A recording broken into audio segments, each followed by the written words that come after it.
a revolution comparable to that of the wheel of writing of steam power and electricity.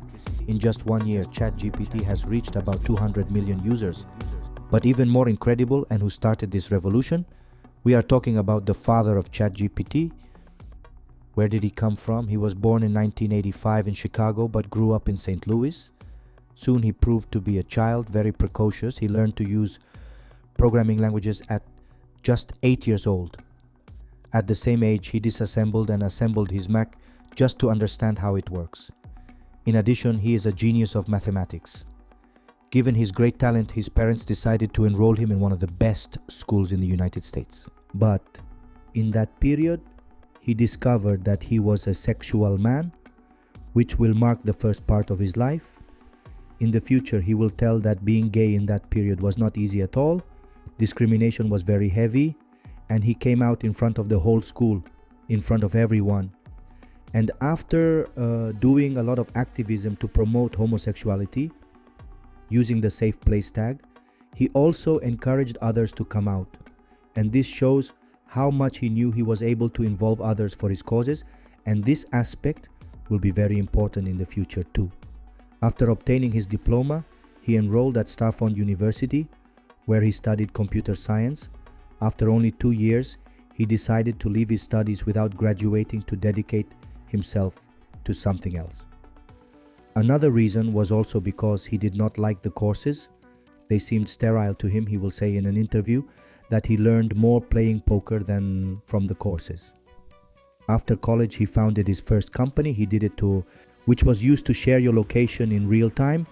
Today it seems like nothing special, but at the time it was not a small thing. And here he comes into contact with the reality that will take him to the top in Silicon Valley. The incubator Y of Paul Graham and Jessica Livingston, two big tech investors in Silicon Valley. But they soon realize that these ideas are nothing compared to those of Altman himself. But Loop struggles to attract users, and then it will be sold for $43,000. But in the meantime, Altman becomes more and more important. Altman understands the potential of new technologies. He understands which startups have real potential and which ones don't. But in 2011, he had already become a starter at Y Combinator.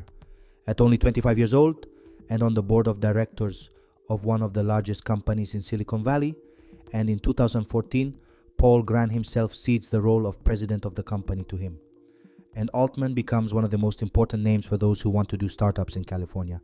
But his story is only at the beginning. As president of Y Combinator, ALTMAN is known as one of the best in the world, with those startups are really promising.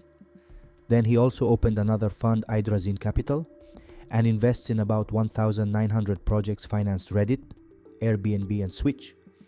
But he does not abandon his passion for computers, and he wants to do something new and of his own.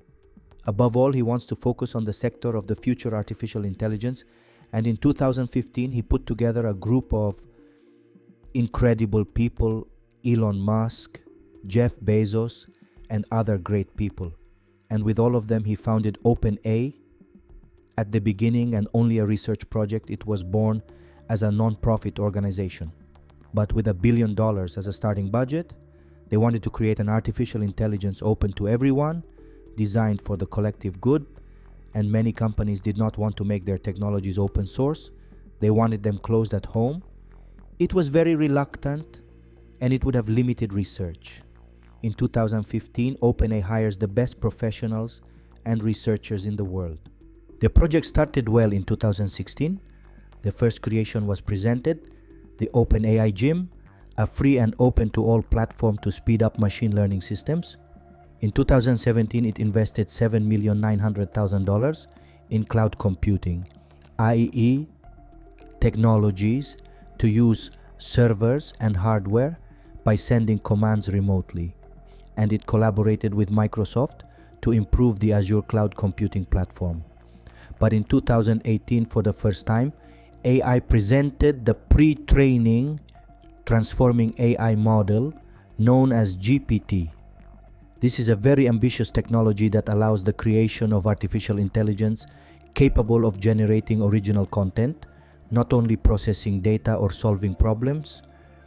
But in 2018, Elon Musk left OpenAI. In that year, Elon, the maximum invested, decided to abandon almost by surprise.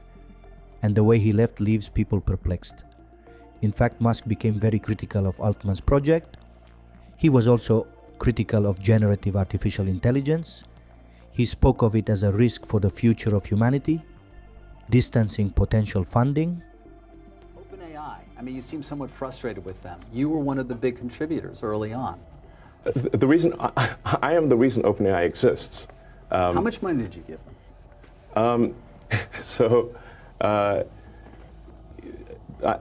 not sure the exact number, but it's some number on the order of $50 million.